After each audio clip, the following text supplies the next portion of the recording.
welcome to Tats and Gats podcast. Our guest today is Mark Ackenback of First Defense. Thank you so much for being here, man. We're both, obviously big fans of yours, taking some of your classes, and we just, you're so tatted. But I know you're such a fan of that word, but so welcome. Our sponsors of the podcast are ourselves, RKB Tactical and Inkton Tools. If you're a tattoo artist, we do booking software and business management stuff for tattoo artists.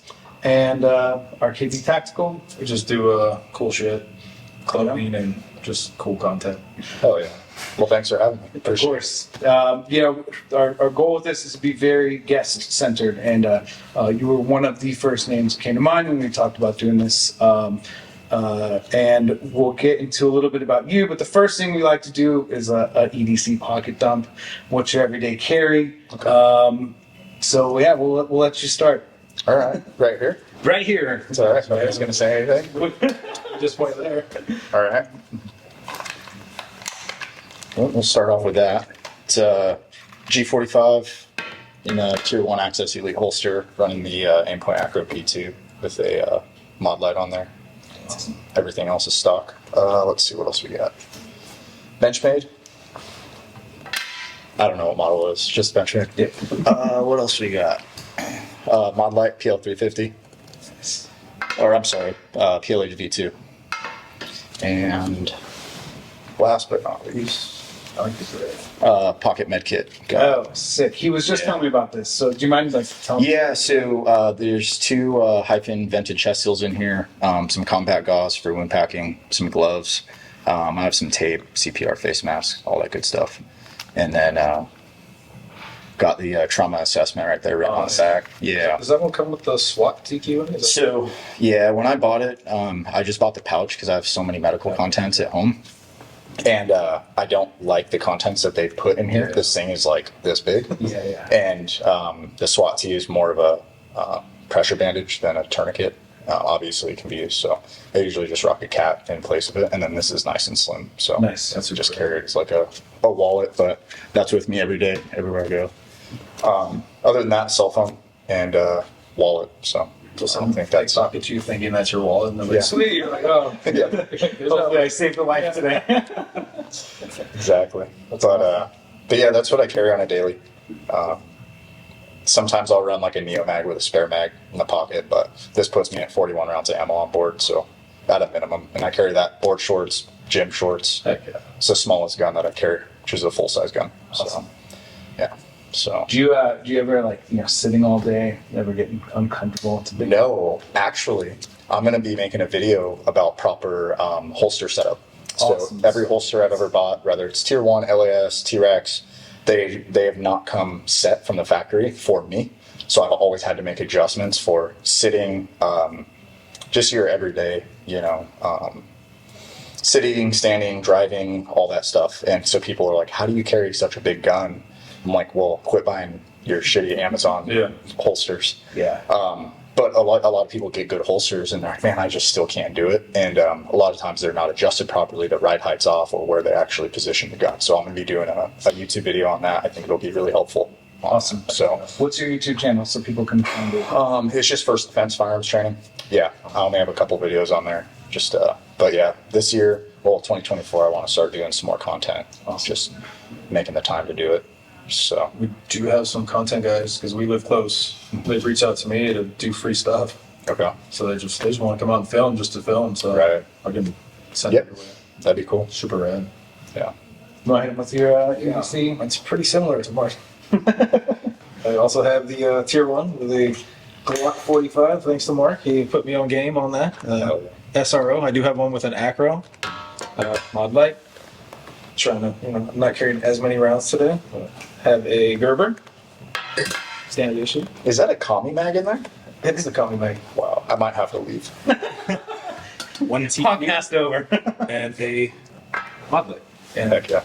that's what I rock every day. I want to buy that from Live the Creed, right? Yeah, I need to buy that, get on that. We're going to be making one with Tracer Tactical. Okay, so That's I'm even gonna cooler. wait for the Tracer. There you go. So there you Awesome. go. Cool. Yeah. Got a Glock 19 and T-Rex arms sidecar 2.0. with the Hollow Sun, Oh. Red Dot, and the Streamlight TLR H1. Yeah, he's really gonna leave. Sorry. And I do carry pepper spray from Palm.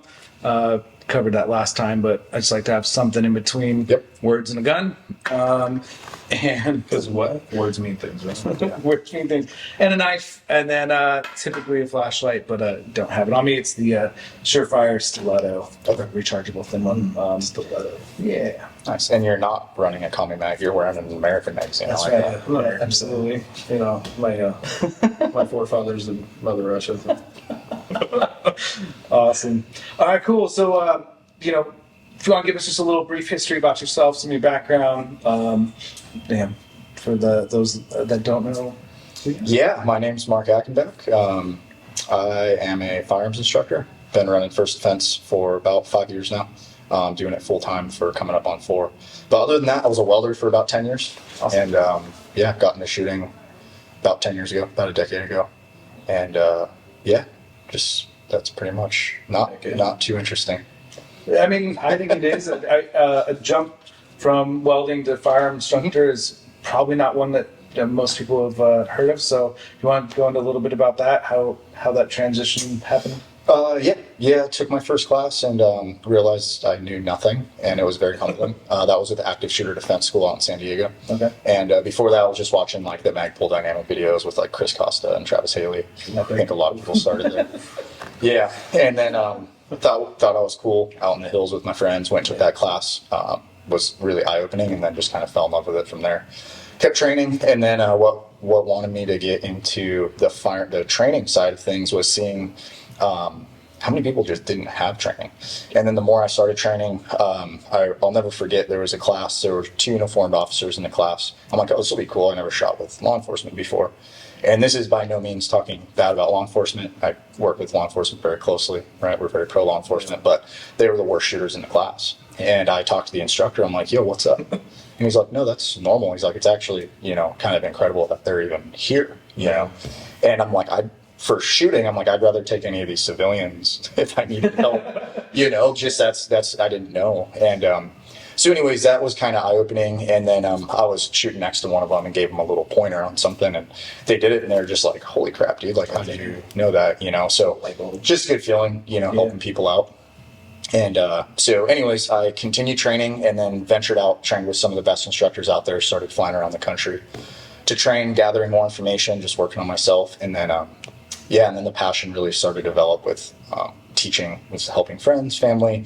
And then, so I was like, I'm going to start my own company, be an instructor, and a lot of people, I kind of got a lot of backlash because they're like, well, you're a civilian, you don't have any military law enforcement background.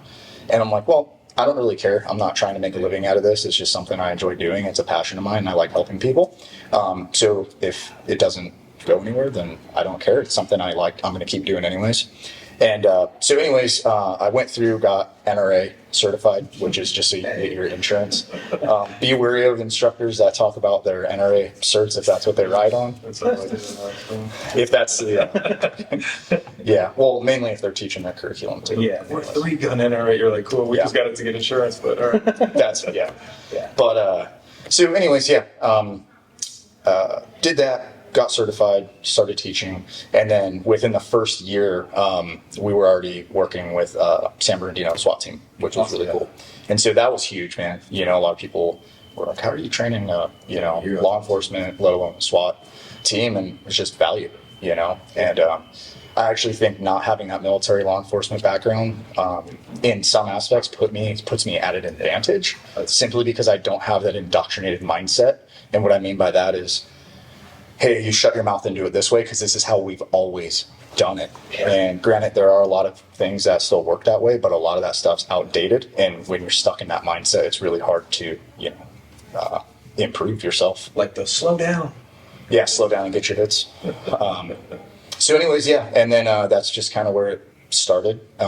And where I'm at now, like I said, I've been doing it full time now, getting to travel around the country and teach classes, and super cool having people fly from other countries to train with me. And never You thought just had some guys fly in Brazil.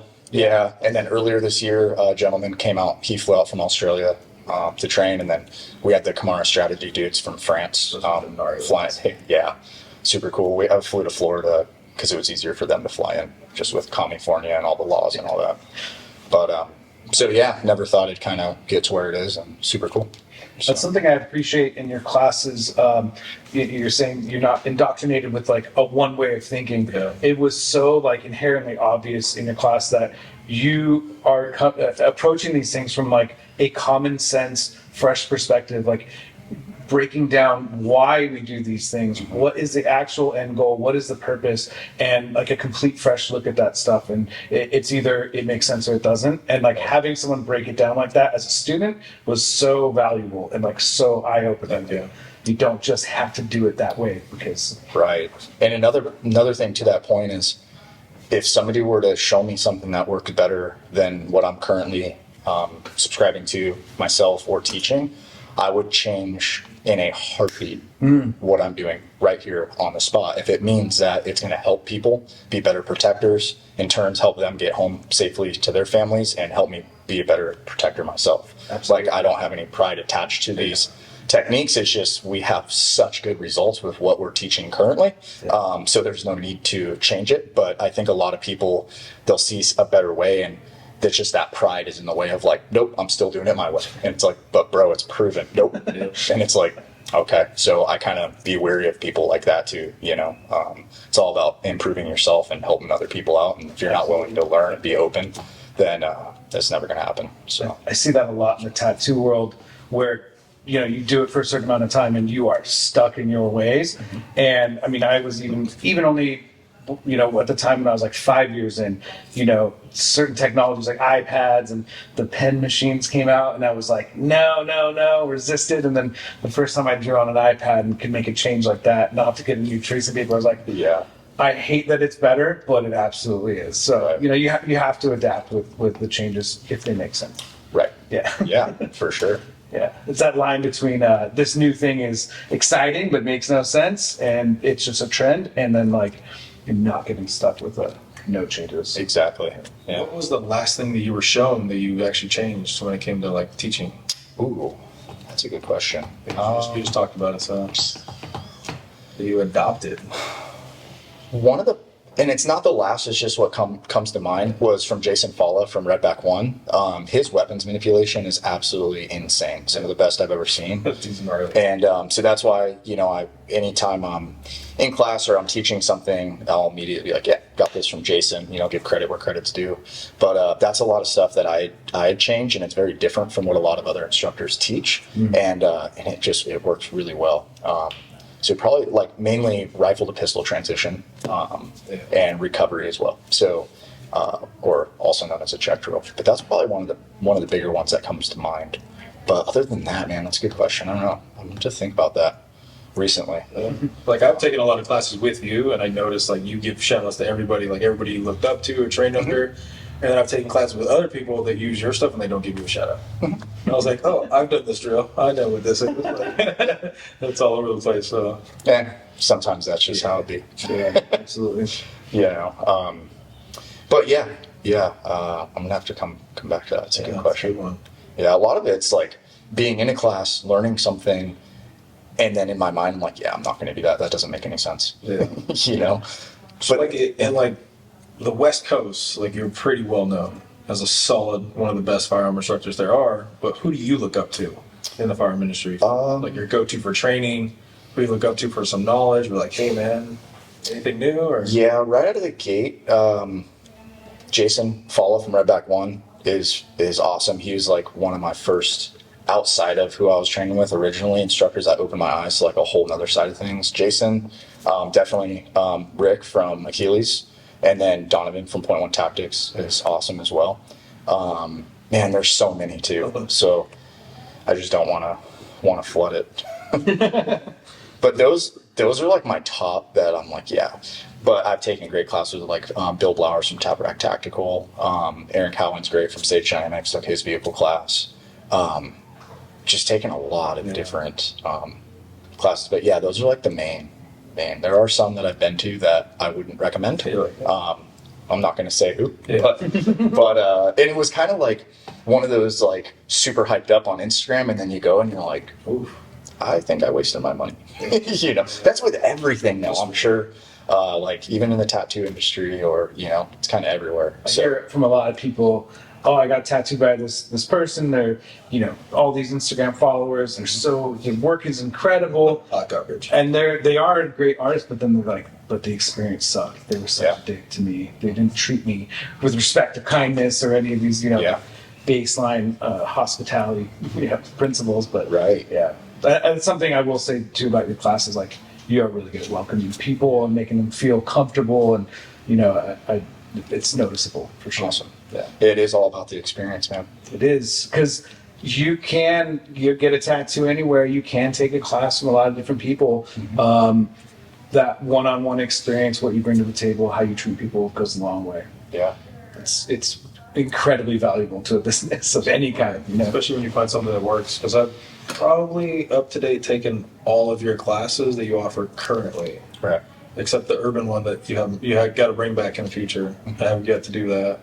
I'm just always seeking training, but I was like, I will like recommend. I tell everybody, fundamental pistol class, go take that with Mark. Like it's my first class and probably one of my favorite classes so far. Heck yeah. And then, you know, I did a low light class right after that and just way over my head. I was like, okay, I need to do Dial it back. Yeah, I was like, whoops, a little too much. Yeah, that'll happen. I want to ask one of our standard. Yeah, we have some standard questions we just pick from. What was your first firearm purchase? It was a Stag Arms AR-15. Nice. The day I turned 18. Wow, Yep. that's awesome. My buddy Nick, Warpath on Instagram, he's like, you need to go buy an AR. And I'm like, Okay. After that, And yeah, had a little bit of money that my great grandparents put away for me, and I couldn't touch it till I was 18. So the day I turned 18, my mom's like, "You better not touch it. Leave it in there. Buy it, use it for a house or something." Much money. It wasn't that much. It was I don't know, like $800 or something, which is still a decent amount of money. And I went, grabbed it, bought my first AR. awesome. Yep, when I was 18. Still have it. I do. It's actually the lower that is a SBR lower now. Awesome. That's super rad. Yep. I tell you, mine was kind of embarrassing. I bought a Springfield XD 45. Yeah, I know. Mistakes were made. And what was the other one? And then a Mini 14 was my next purchase. Dude, that's pretty bad. Pretty bad. Pretty bad. I got sucked into the old dudes that worked at the shootist in Westminster back in the day, so. I'm saying it had to be a bet. Like, there's no way we sell that today. Those spuds got me. That's pretty funny, dude. Pretty funny. Then it like took me a while to. Then I bought the typical like Glock 19 Gen 3, you know, like the peasant gun. Sorry, no. Still rocking. Well, my second purchase was almost as bad. It was a Glock 22. Ooh. Yeah. Still have that one. Do you? Because I'm like 9mm, kind of small, 45. I'm like, I don't want to shoot 45 because I like girls. And so I was like, I'll just go right in the middle, 40. Yeah, right in the middle. And you still- yeah, that was a mistake. Yeah, I still have Do it. you? Yeah, I have a hard time selling guns. Do you? Yeah. Interesting. But I don't have many. I don't know. See, you're a big like advocate for that, and that's what I try to tell people too. Like, don't have a huge gun collection, you can't shoot. I was like, minimal, so lots of training, lots of ammo. Like, Yeah. pushing that big. Yep. But I blame him though, because I shot his 45, and then I had to have a 45 also, Yeah. and then he got an acro, and so I built another 45 with an acro, and I had that. It's like God's gun. I call it now. It's like the best of both worlds of everything. It really is, man. It's like I don't want to like carry some $7,000-8,000 staccato and end up having to shoot somebody, and then there goes my $7,000-8,000 staccato. Or it jams on you. Or jams. Yeah. But I do like shooting with guys on the line at classes with staccatos, and they're like, why are you out shooting me? I was like, it's just like Glock 45. Yeah. Yep. Or, you defend yourself from someone like, I'll- doing a home invasion in LA, and then you lose your gun kit, Yeah. right? Oh, yeah. Yeah. That was interesting. Yeah. Shout out to LA County. Along those same lines, what was your first tattoo? That would be first real tattoo. Or fake. Both. We'll go, first like professional and then actual So first. my first professional tattoo Yeah. was for my good friend Frankie, also known as Death Cloak on Instagram. It was my straight edge tattoo down my leg here, the 3 axis. Right. Yep, that was the first one. The whole time he's tattooing, he's like, "You're gonna sell out anyways. I don't even know why." And I'm like, "Nope, it's for life, bro." And but yeah, that was the first real one or professional one. And then the other one was down on my ankle here that they still, Oh, yeah. unfortunately. That's still And there. that was done from my buddy Nick in a living room. So, I think everyone has to have that experience. I think I was like 16 or something. I was like, where can I hide it so my parents don't kill me? Exactly. Oh, it's so 16 in a garage. I got the Chevy firing order on my arm up here. It's now covered up, but it got me kicked out of the house for a solid week or two. So Hell yeah. my dad is still anti-tattoos to this day. So whatever. sorry. Try to kick me out of my own house now. Yeah. Here's an interesting one. Where do you see like the firearm industry, training industry, going in the next 5, 10, 15 years? What is the trajectories, the trends that you see? Well, I think it changes a lot after COVID. Like COVID happened, and that was one of the, I was going to say about one of the best things that happened for I think almost everybody firearm community related, whether that's anything in the industry, whether it's making production of parts, guns, or training as well. Like the uptake was just insane. People are bored at home, couldn't do anything but order gun parts, right? I feel like it's kind of leveled out again, but I think with so many new gun owners, like I get calls daily about concealed carry permits, right? Because next year they're changing it, and we are a vendor for Riverside County Sheriff's Department. To cool. To do initials, renewals, add-ons. So I get calls literally daily for that. So it's kind of interesting to see. But with the uptake of so many new firearm like owners, I think that the training is necessary. But I think it's going to be more of training more geared towards those newer shooters. Yeah. There's so much training now, and people that have got into training a while ago or within the last year that are kind of up at those higher levels that are looking for CQB classes, vehicle classes, low light classes, the more advanced style stuff. And I feel like there's not a ton of like introduction to pistol. Like how do you load the damn thing? Yeah. Like starting there. So, I don't know, man.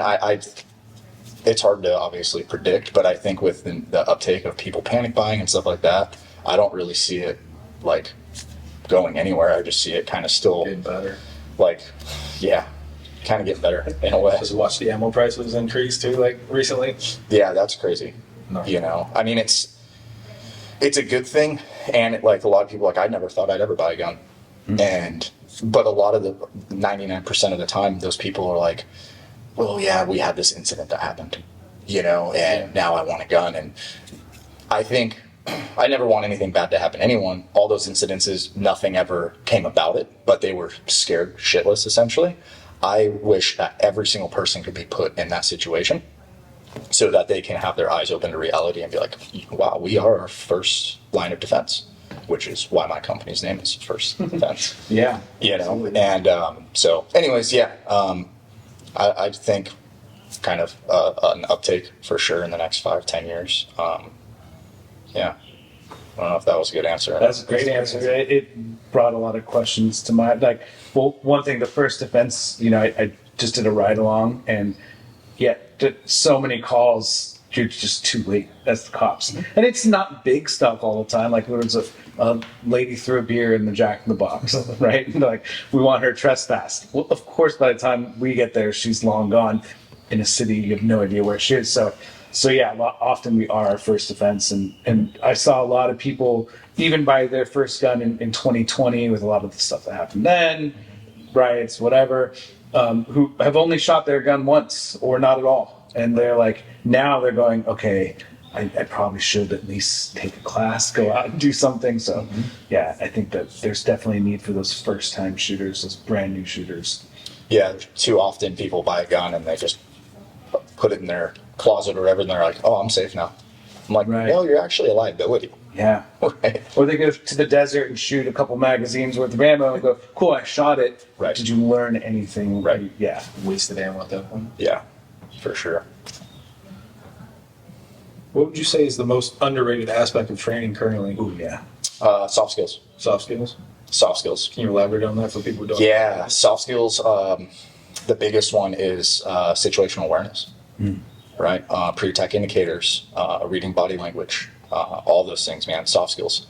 people just bypass that stuff and go right to, I need a gun, I need a concealed carry permit, I need to learn how to defend myself. I'm like, you do realize with investing into soft skills, that you can probably avoid yourself ever being in a situation that escalates to you having to use deadly force, right? Just by having good situational awareness. Absolutely. That and medical training, Yeah.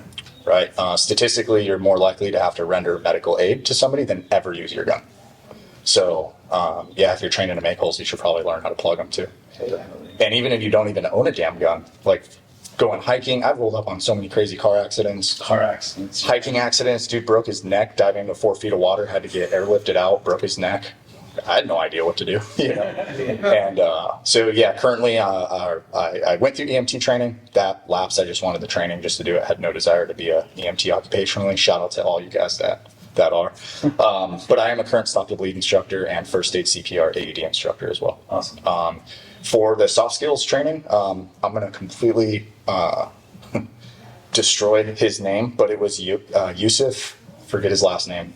Okay. Maybe I can tag it somewhere. Sure. But he did a behavior analysis pre-attack indicator class in Orange County a few years ago. That was fun. And it was great, man. It was really, really good. Super good. Yeah. So, but yeah, most underrated soft skills and medical for sure. Man, people do not pay attention. Like the situational awareness is alarming at times. Like, yeah. Mm-hmm. Yeah, so interesting you say that about the situational awareness. It is something I notice that people are just awful about it. And it's something that can, like you said, absolutely save you from ever having to use a firearm in self-defense. There's so many times where I've been in a situation or seen something and, you know, a lot of times my wife thinks I'm absolutely insane because like I'll notice something and hey, we should probably go this way, go out, you know, go get out of here, whatever. And she's like, why? I'm like, you didn't notice. I had a couple guys I was hunting with them in Bakersfield, and we stayed in a hotel, walked across the street to get food. There's a crazy kind of homeless guy at the fast food restaurant outside, and he had a machete on him. And I'm like, you know, very aware of him, keeping my distance. At one point, he takes it out, puts it on the sidewalk. I'm like, all right, cool. And we're walking back to the hotel, and I'm like, that was nuts. They're like, what? I'm like, the guy with the machete. I'm like, no idea what happened. They're like, what? What guy with the machete? But yeah, I think my dad was a cop for like 30 years, so for me, it was ingrained at a very young age to have that situational awareness. But for most people, it is not common. Yeah. Not at all. You can do little things too. Like my fiance and I will be in a restaurant, sit down, and I'll be like, how many exits are there? Without looking. It's so good. She's like, damn it. Right? People don't realize how important that is though, because if something goes down, where do you think everyone's going to leave? Or where they're going to leave out the same door they just came in from. And now you have a pinch, right? A pinch point essentially. Essentially a fatal funnel where there's always an exit in the kitchen. Yep. Right? There's always usually that back exit that nobody's going to think about. Where all the servers are smoking cigarettes on the thing. Yeah, exactly. But little things, man. But yeah, that's a big one for sure. I think so much of having the self-defense mindset or prepared mindset, if the important stuff isn't always the like sexy fun stuff. It's so fun to go out and shoot, and that stuff is crucial, but like, yeah, those little things, those paying attention, knowing how to use a tourniquet, how to like stop the bleed, that's not as fun and cool, but it's so crucial. Well, this is the last resort. Exactly. Okay, so it's like an airbag in your vehicle. That is your last resort.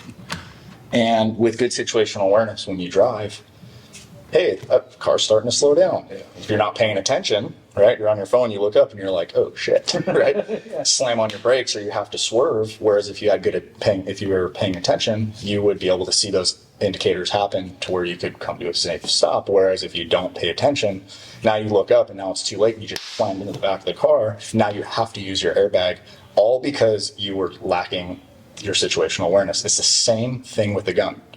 Your situational awareness, you can see those indicators happening and you can take a different route, whatever, to avoid it. And a lot of the times you have to use the gun is because you weren't paying attention and now you have to use your airbag.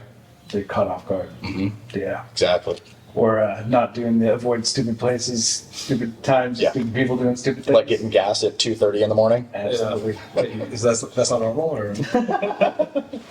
Yeah, definitely, man. My big thing is having all that, but also looking out for like if you see moms out shopping with their kids, like, and you know the dad's not around, like, look out for them because hopefully like somebody's gonna do that for your family also if Right. you're not there. So I just had that happen. My wife wanted to go to Target to get something for her daughter's school, like the next day, last minute project, as kids like to do.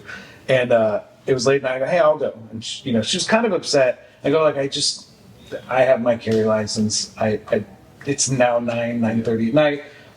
And she understood. It just, for her, it's like, man, it sucks as a woman that like I'm often in that position. Right. She does want to get her concealed carry permit as well. So I think that would like definitely change it. But anyway, I park and there is a crazy homeless person walking through the stalls, yelling and being just wild. I wasn't like as concerned about them, but it was just funny to me that like the situation I was worried about happened, and had it been my wife, who knows, maybe something would have gone differently. But there was a mom with a baby in the shopping cart, like trying to unload her car, walk into her car. And so I just walked over and was like, hey, do you want me to hang out with you until that person walks away? And she's like, yeah. And I was like, dude, I think they're harmless and just kind of yelling. But, Right. Yeah, I just thought if that's my wife with my baby, I definitely want someone to like do that for her. For sure. So, Absolutely. need more men like that. Yes. yeah. And for the women out there, we live in a society where people are so afraid of offending, right? This dude's following you through the entire store, through every aisle, and you don't want to, make a scene. You don't have to yell rape, but you can absolutely be very verbal at the checkout line where there's a bunch of people around it. Why are you following me? Can I help you? Get everyone's attention. Because once everybody looks, that person's like, I'm out. My cover's blown. Absolutely. But if they stay quiet because they don't want to offend anybody, it's like, who cares? Offend them, bro. Yeah. I think there's a podcast, My Favorite Murder, my wife likes to listen to, like all the true crime stuff. And I think they say, like, don't be, like, I think they say fuck being polite or something like that. Yeah. Like, don't worry about being polite to someone, especially if they're a creepy, Seriously. potential bad person. Yeah. Yeah. So does that mean if you go missing, like your wife probably did it because she knows how, or how's that? Oh, 100%. Okay, cool. Yeah. I'm also skeptical for wanting me to get life insurance. Yeah, it's like, where do we need this? I know your skills. I know you've been studying. So the year's ending, holidays are coming up. What is on the horizon for 2024 for First Offense? Any advanced classes for some of us guys looking for that? Yeah, we do have a couple new classes that are going to be dropping. We're going to do a down but not out pistol and carbine. Heck yeah. So it's basically going to be if your gun breaks and you break, right? That's So a lot of weapons manipulation with keeping the gun in the fight with any malfunction clearing, but then also introduction to some tourniquet application. It's not going to be a stop the bleed class like a full TAC med class, but it's going to be what happens if you do have an injury with one of your arms. Can you still keep the gun in the fight? Can you perform reloads, malfunctions, all of that stuff? And so and tourniquets are so easy to apply. So a 5-minute block on that. So that's going to be a new one. Right. Yeah. And then hopefully, like you said earlier, the rule train carbine class. So kind of using your environment to your advantage versus just a square range. I'm working on a new location in North Escondido, and it seems pretty promising. So some of that. And then, I think we might do some like level 2 classes, I know a lot of us are looking for that. Yeah, the prerequisites are going to be kind of heavy on that. Not must have taken X, Y, or Z class because that doesn't really mean anything. Yeah. You could take a class 2 years ago, not do anything, and still suck. But it's more so of a performance prerequisite. You must be able to perform at these levels in order to come into this class. Will that be at like the beginning of the class? Yeah, it's going to be on the. You literally have to check the box in order to sign up, and the cold start drill will show you you lied, right?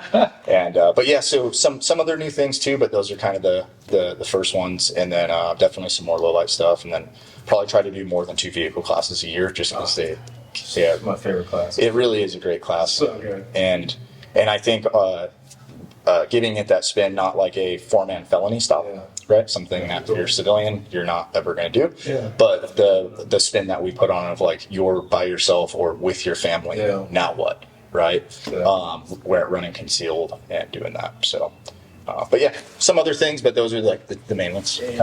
G classes? Yeah. Yeah. Yep. Okay. The hard thing with that is there's not that many people that have NVGs. There's a lot. But it's starting to grow. It is. So that's a good thing. Yeah, it is. Becoming more available. And people are starting to realize the importance of it. Yeah. So, yeah. That's awesome. Can't wait for that vehicle class again. I'll even take it again. I want to take that. So good. Thanks. Yeah, it's a good one. There's a couple of like ones that I definitely wanted to get to. One is that one we'll save for the end or towards the end. But what is like, not to get too into like world politics and stuff, but what are some of the greatest threats that you see like facing the U.S. or civilians, or what's on your radar stuff to look out for, both on a larger or like a smaller scale? No foreign countries. If we destroy ourselves, it's from the inside, 100%. And we see that with our politicians, right? Trying to strip our gun rights away daily. Yeah. So, I mean, I don't have a whole lot to say. That's kind of my stance on it, of like, we're destroying ourselves from the inside out. We are our own worst enemy. Literally, we're going to destroy each other, Even we see that with like COVID, vax versus unvax, or the whole racial thing. Like, no matter what, man, if they keep us at each other, then government's good to go for a while they can do other things, And people are eating it up. Where like compared to 3-4 years ago before COVID, people are so much faster to like turn on each other, vilify the other person, and like I think I'm seeing more like violence in public with strangers. Oh, for sure. Yeah. Yeah. What do you think is something we can do to help combat that? Educate. Okay. Education, man. It's all where it starts. Yeah. 100%. A lot of it's just ignorance and only being one-sided, not actually opening your eyes to seeing that there's more than just one side. Yeah, that's a big one. And when people, joke like, you all need Jesus, like, no, that's 100% true. Like, you need Jesus. That's one of the biggest issues, I think, with our society, man, because so many people are falling away from that, and we're starting to see that, in today's day and age, and how it's affecting everything.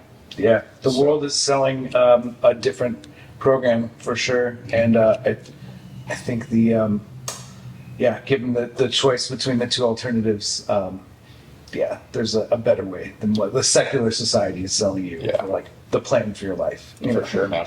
Yeah. Like the battle of good versus evil right now. Oh, for sure. Yeah. Yep. So, yeah, that's a big one. Educate and, Have the conversations with people. That's it. Conversations. Yeah. Where a lot of people won't have them. Even strangers in public, man. I would love starting up conversations with someone at the grocery store. Having like my young kids helps. My little son's like 1.5 years. He's super cute, so But he doesn't like people. Like he says goodbye. People want to say hi. So it'd be like a sweet old lady. He just looks at her. No, I'm not gonna wave. I got one of those too where you go say hi, he goes. Alright, cool. That's my youngest is hell on wheels, that boy. Man, That's funny. It's his mother's child, so. Okay, this one I'm really excited to ask you because you probably have more experience than any of us as far as time on the range with people and a lot of people at one time shooting. So I'm not even going to ask if, but how many or when, or best stories of NDs, accidents, stuff that you've seen on the range, either other people doing, or if you've ever had an ND or anything yourself. Okay. Yeah, no, that's a good one, man. Spent a lot of time on the range. A lot. I don't even have a number of hours for that. It's about 7 days a week. So whatever that equates to. Personally, myself with weapons handling, never had any type of negligent discharge, accidental discharge, anything like that. And you guys have been through my class, so my opening statement is there's no such thing as an accident with a firearm. We call that pure stupidity. If you don't want the gun to go bang, probably don't place your finger on the trigger of a loaded firearm, deliberately point it at yourself or something you don't intend to destroy, and then deliberately press the trigger to the rear. You're an idiot, right? Like, it's either loaded or it's not, bro. There's no in between, We've had a guy ND downrange, gun pointed in a safe direction, ND around straight into the ground. It was obviously unsafe, but it was the safest way that it could have happened. He was downrange, away from everyone, essentially had the gun in a safe direction. And then other than that, we had one guy, he tripped and fell and dislocated his shoulder in a rural trained carbine class. His leg cramped up, and it was like 109 degrees out. Every time you jam a mag, you need to pound a bottle of water. Let's see. Other than that, that's just stuff in my classes that I've seen. People have dropped their guns trying to reholster without looking at the holster, right? Stuff like that. But no, accidents. Just people have done just fidgety. I'm like, dude, there's no race here, bro. Like, but some crazy stuff we've seen on the range. Had one instructor at our range, the local range, there was a table, and the instructor was on the opposite side of the table, so the table was separating the student and the instructor. And the student was a female, and she was loading and unloading the gun, and the instructor was standing directly on the other side of her with the gun pointed at his chest. Oh my. And I run over there. I'm like, bro, like, what are you doing? Yeah. I go, what's firearm safety rule number 2? Never point the gun at anything you're not willing to destroy. What? And he's just looking at me, and I'm like, dude, you need to stand over here. And he's an instructor. You know, most instructors think that they're right about everything. And so I looked at her, and I'm like, this has nothing to do with you. I'm not getting on you. Yeah. And so anyways, when we went in the parking lot, I followed him to the parking lot, and I had a nice little conversation with him. He ended up getting kicked out of the range. Wow. Because I wasn't the only one that spotted it. I did take a picture of it, and maybe he wasn't aware, but he continued to do it, and that's where it becomes an issue. He didn't see anything wrong with it. And the gun was loaded, by the way. Yeah. Even if the gun is not loaded, that is still something that, you know. Yeah. But, man, other than that, I've been fragged in classes from just shooting really bad steel. Had some people get fragged pretty bad in other classes, but You got one in the class. I got fragged in Vegas. yep. Right to the cheek. Yeah, man, it happens. So whether you're shooting or not, always wear eye protection. Yeah. Always, if you're like, but I'm back, you know, always wear eye protection. But yeah, man, no, we've been very fortunate with that. There's another school or training company that operates out of the local range we teach at, and they've had students over the same course that I've been teaching there. They've had 3 incidences where the students shot themselves. Whoa. 3, and they're still on the range, which is insane. Why? That's the most dangerous thing you can do is reholster a loaded gun. Yeah. You know. So, anyways, yeah. Fortunately, we haven't had anything, you know, any crazy mishaps. But safety is my number 1 priority, man. It's so critical. And my other opening statement, right? Everybody here is an adult. I'm going to treat you accordingly until you give me a reason not to. Yeah. You know, super nice guy, but the second you start doing something unsafe and making it a unsafe learning environment, people pay good money to come and learn. And if they're worried about the guy shooting them in the back, that's not a good environment. I have no problem asking someone to leave. Yeah. You know. No worse feeling than being on a No. public range next to people. I've left ranges before. Yeah. Oh, that guy just pulled his gun out of his bag and whoop, like, all right, Yep. I think I'm done for today. You know? Yeah. Vet your instructors wisely. Yeah. But yeah, and then the common ones, you know, like people trying to lock the slide to the rear and they end up pointing the gun here because it's easier Right. to manipulate, but they're pointing the gun down the whole line, you know. Shields. Damn shields. Yeah. You know, but I'll have my AI, my assistant instructor, go and yell at them, Yeah. you know, even though it has nothing to do with our class, but still, man. So yeah, nothing, fortunately, nothing too crazy, you know. Yeah. But yeah, I've seen some crazy stuff happen. But yeah, man, safety. There's a difference between being confident and complacent. You know, complacency kills. I think, yeah. So, but yeah, sorry, it wasn't that exciting. Yeah. No, that's super exciting. I'm shocked about the 3 shooting themselves. Yeah. Any more details on that you can give? Not who they are, but like, It'd be like- was it all it'd be like holstering? all- It was holster. Yeah. Yeah, fingers staying on the trigger while reholstering the gun. Wild. And then also Don't recommend that. people carrying 4 o'clock, which in my opinion is a very unsafe position to carry a gun Right. because you're very limited on visibility. You can't see that your holster is clear of your garment being sucked in, something like that. So even if your finger's off the trigger and your shirt's sucked in to the holster, you jam that gun in there's a possibility it could come in contact with that trigger. Especially if it's a SIG. Yeah. I've been made fun of for carrying appendix. Yeah. Look by the older guys. Well, how are you going to do that? I was like, it's. Right. You just get used to it. You just get Yeah. used to the loaded gun pointing at your stuff. So you just, you know. I'd rather have, well, it's that or your femoral artery. Yeah. I just, You're going to die Yeah. faster than that, from that. I have enough kids. I don't need that anymore. Right? I'm good. Right? You're like, Oh, man. okay, so from all your experience of training brand new shooters, who is better at learning at a quicker pace, men or women? Okay, so this is a good question, and I think I have an answer to this, right? An educated answer. It's neither. It's not one or the other. What I find is this: most men either grow up around firearms or they have that I'm a red-blooded American. Give me that gun. I know what I'm doing, right? And then 2 seconds later, they shoot themselves. Okay. Whereas most women aren't raised around firearms, so they have what I call a respectable fear of the firearm, right? Where they're kind of like unsure of it. They don't want to. So what they do is they listen to the instructor and every single word the instructor is saying because they don't want to do something wrong because they know the consequence of it. Whereas most dudes are like, yeah, I know. Give me that. I've shot before with my uncle or whatever. So I think in terms of that, I think, yes, females, like for a brand new shooter, I think do a little bit better because they're almost terrified. Some of them, I call it that respectable fear. Yeah. Whereas most dudes are kind of like that macho mentality, like, yeah, I know what I'm doing, But as far as like capability of shooting, it's whoever puts in more work. I mean, that's with anything.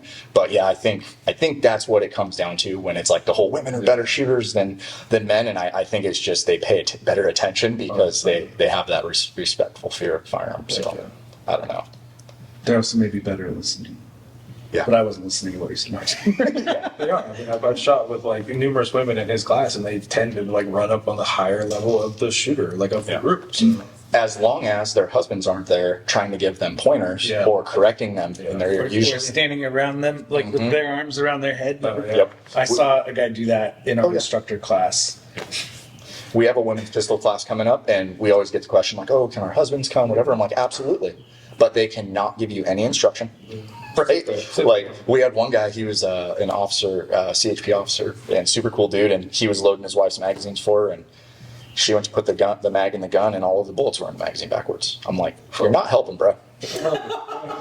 Or sometimes in like a normal class, we'll separate. Like even if two friends come together in a class, or if it's a couple, we will actually separate them. I think Because- you need to be separated in classes. Yeah, I'll separate you guys. I do that a lot though. Like if people come, I'm like, hey, just don't stand next to me, dude, because you're just gonna end up wanting to race me, and then you'll just suck. Like That has like go down class. go down the line, man. So that 100%, right? It turns into a competition, Yeah. but more so of they're relying on their friend to help them through the issue versus learning it themselves and actually listening to the instructor and paying attention, right? Yeah. Knowledge isn't free. You got to pay attention, right? Words mean things. So you don't want to like punish your instructor also, because I've taken a low light class with myself, and it was myself, and then it was Kyle Manzano, and then Andy Bennett, and you Mark Chase like, damn, these guys giving me trouble. So. And what do? We all shit the bed because we're all racing each other on a cold start. Like I've never seen Andy miss off target on a cold start. Yeah. And I shit the bed. The only thing I did good was like my 2 headshots. Kyle shit the bed. It was the funniest thing ever. I'm just like, we can't be nice to each other anymore, you guys. Like, Yep. Awesome. Is there anything you want to plug, social media wise, class wise? Where can people find you? Sign up for your classes. Check out your stuff. Yeah, absolutely. So the website is firstdefense-usa.com. The Instagram is firstdefense_USA. The link to my website's on the Instagram account. I am shadow banned, so you will have to type out firstdefense_USA. Yeah. Well. Yeah. First time. First time. But other than that, the YouTube, again, it's kind of small, but we're trying to put out some good content, and that's just under First Defense Firearms Training. And then for my law enforcement officers out there, part of Project Blue Lion, which is sponsored by Howitzer Clothing. They provided over $2.5 million in the last 2 years to provide free training to active duty law enforcement in the entire United States. And I'm one of the instructors here in the West Coast for that. So you get one sponsored class a year, and that could be private lesson, open enrollment, and I do have my LE only classes as well. So it's a super cool thing. Howitzer's absolutely awesome for doing that, and I'm super humbled and blessed to be a part of it, to be an instructor for that. And there's JJ Ricazzo's on there, Rick Crawley, Mike Levy. Like, there's a bunch of phenomenal instructors on the cadre for the pro staff for Howitzer as well. So All my super top cool. clients take advantage. Yeah. Yeah. And that's just through Howitzer. You can do Howitzer and then, or just Google Project Blue Lion. Super cool. But yeah, other than that, I post my classes quarterly.